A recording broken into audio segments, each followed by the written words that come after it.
ರೈತರು ಎದುರಿಸುತ್ತಿರುವ ಭೂ ದಾಖಲೆಗಳ ಸಮಸ್ಯೆಗಳ ಬಗ್ಗೆ ಸರ್ಕಾರದ ಗಮನ ಸೆಳೆಯುವ ಉದ್ದೇಶದಿಂದ ನವೆಂಬರ್ 3ರಂದು ಸೋಮವಾರಪೇಟೆ ಪಟ್ಟಣದಲ್ಲಿ ಬೃಹತ್ ರೈತ ಜಾಗೃತಿ ಸಮಾವೇಶ ಏರ್ಪಡಿಸಲಾಗಿದೆ ಎಂದು ಸಮಿತಿ ಅಧ್ಯಕ್ಷ ಚಕ್ರವರ್ತಿ ಸುರೇಶ್ ತಿಳಿಸಿದ್ದಾರೆ. ಸುದ್ದಿಗೋಷ್ಠಿಯಲ್ಲಿ ಮಾತನಾಡಿದ ಅವರು, ಸಿ ಮತ್ತು ಡಿ ಸೆಕ್ಷನ್ 4 ಡೀಮ್ಡ್ ಫಾರೆಸ್ಟ್ ಸಮಸ್ಯೆ, ಹಕ್ಕುಪತ್ರ ನೀಡಲು ಅರಣ್ಯ ಇಲಾಖೆಯ ಅಡ್ಡಗಾಲು, ಮುಕ್ಕೋಡ್ಲಿನಲ್ಲಿ ಕೃಷಿ ನಾಶ ಮಾಡಿದ ಅರಣ್ಯ ಇಲಾಖಾ ಸಿಬ್ಬಂದಿಗಳ ವಿರುದ್ಧ ಇದುವರೆಗೆ ಯಾವುದೇ ಕ್ರಮ ಕೈಗೊಳ್ಳದಿರುವುದು ಸೇರಿದಂತೆ ಇನ್ನಿತರ ಸಮಸ್ಯೆಗಳ ಬಗ್ಗೆ ಸಮಾವೇಶದಲ್ಲಿ ಸರ್ಕಾರ ಮತ್ತು ಸಂಬಂಧಪಟ್ಟ ಇಲಾಖೆಯ ಗಮನ ಸೆಳೆಯಲಾಗುವುದು ಎಂದರು.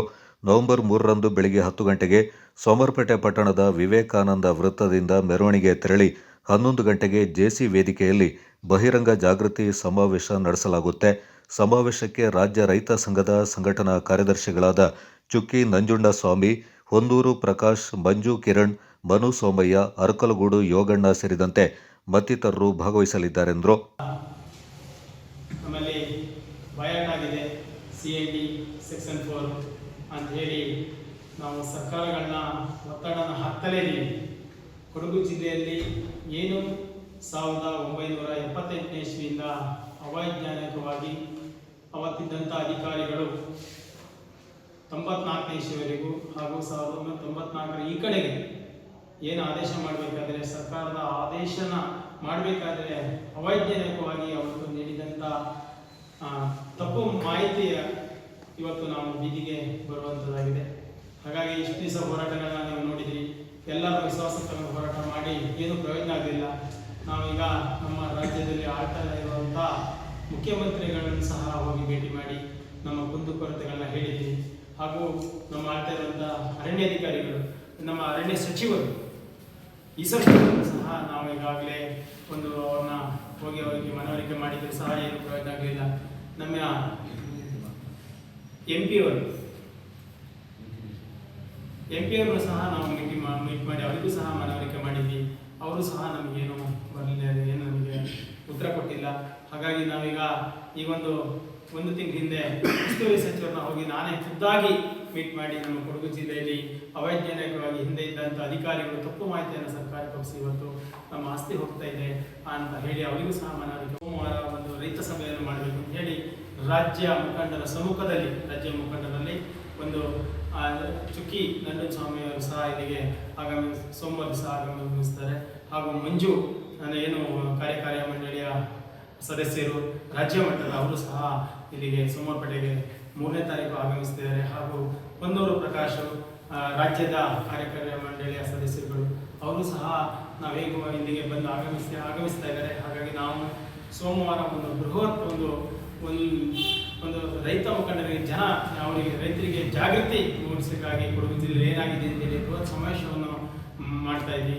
ಹಾಗಾಗಿ ಎಲ್ಲ ನಮ್ಮ ರೈತ ಮುಖಂಡರು ಯಾರ್ಯಾರು ಎಲ್ಲಿದ್ದೀರಾ, ಯಾವ ಮೂಲೆ ಹುಟ್ಟ ಇರ್ಬೋದು, ಗೋಣಿಕೊಪ್ಪ ಅಥವಾ ಕೊಡ್ಲಿಪೇಟೆ ಇರ್ಬೋದು, ಕೊತ್ನಳ್ಳಿ, ಕುಡುಗಣ ಎಲ್ಲ ಕಡೆಯಿಂದ ರೈತರೆಲ್ಲ ಭಾಗವಹಿಸಿ ಈ ಕಾರ್ಯಕ್ರಮವನ್ನು ಯಶಸ್ವಿಗೊಳಿಸಬೇಕಂತೇಳಿ ಈ ಮಾಧ್ಯಮದ ಮುಖಾಂತರ ಕೇಳ್ತಾ ಇದ್ದೀನಿ. ಹಾಗೂ ನಾನೀಗ ನಮ್ಮ ಆಳ್ತಾ ಇರುವಂಥ ನಮ್ಮ ಸರ್ಕಾರಗಳಿಗೆ ಇವತ್ತು ಒಂದು ಎಚ್ಚರಿಕೆಯನ್ನು ಸಹ ಕೊಡ್ತಾ ಇದ್ವಿ. ಇಷ್ಟು ದಿವಸ 1 ತಿಂಗಳಿಂದ ಕೊಡಗಿನ ರೈತರು ಮುಗ್ಧರು, ನಮಗೇನು ಗೊತ್ತಿಲ್ಲ.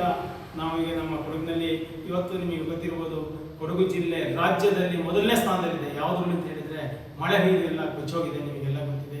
ನಮ್ಮ ದೇಶದಲ್ಲಿ 3ನೇ ಸ್ಥಾನಕ್ಕೆ ನಮ್ಮ ಕೊಡಗು ಜಿಲ್ಲೆ ಇವತ್ತು ಮಳೆಯಲ್ಲಿ ಎಲ್ಲ ಉದುರಿ, ಎಲ್ಲ ಫಸಲು ತೋಟ ಗೀಟಲ್ಲಿ ಉದುರಿ ನಮ್ಮ ಇಲ್ಲಿ ಹುಯ್ದಂಥ ಮಳೆ 2 ರಾಜ್ಯದಲ್ಲಿ ಫಸಲು ಬೆಳೀತಾ ಇದ್ದಾರೆ. ಆದರೆ ಕೊಡಗು ಜಿಲ್ಲೆಯಲ್ಲಿ ಯಾವುದೇ ಥರ ನಮಗೆ ಒಂದು ಪರಿಹಾರಗಳು ಸಹ ತಗೊಳಕ್ಕಾಗ್ತಾ ಇಲ್ಲ. ಯಾಕೆ ಸರ್ಕಾರ ಪರಿಹಾರ ಘೋಷಣೆ ಮಾಡ್ತದೆ. ಈ ಜಾಗೃತಿ ಸಮಾವೇಶನ ಅಲ್ಲ, ಪ್ರತಿಭಟನೆಯನ್ನ, ಹೋರಾಟ, ಬಹಿರಂಗ ಸಭೆ, ಜನಗಳಿಗೆ ಜಾಗೃತಿ ಆಗಬೇಕು ಅಂತ ಒಂದು ಸಭೆ ಮಾಡ್ತಾ ಇದ್ವಿ.